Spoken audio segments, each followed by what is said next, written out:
Good day everyone, welcome to my channel. So in this video guys, I will demonstrate and teach you on how to import the SQL dump file in PHPMyAdmin. Before we start, I would like to say thank you so much to all my viewers, silent viewers, and supporters in my channel. Thank you for watching my videos.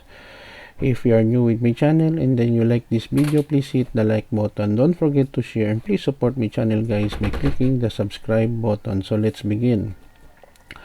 When we are working with web application, to be specific, PHP, in our database by default is MySQL. One of the basic things that we can do is to create the database and import the SQL dump file. Okay, so in this video I will show you the process on how to import the SQL dump file in PHPMyAdmin.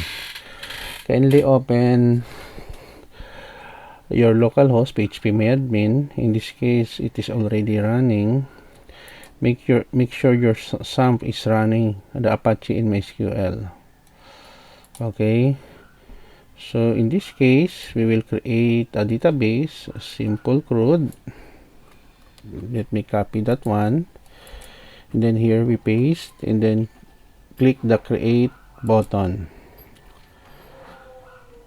Once we create our database, to import the SQL dump file, we simply go to this page now, import in PHPMyAdmin, and then choose file,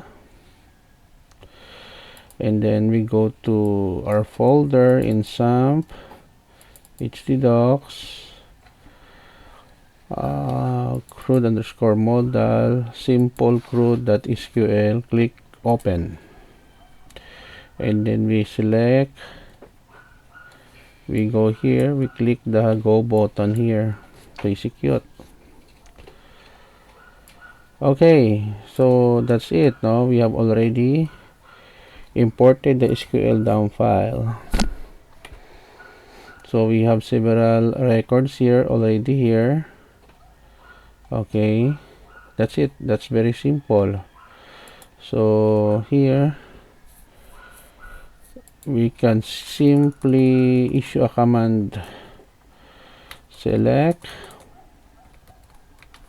asterisk from users to view all the records. Click the go button.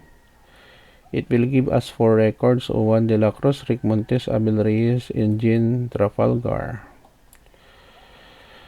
Okay guys, so this is the end of our tutorial video on how to import the SQL dump file in PHPMyAdmin.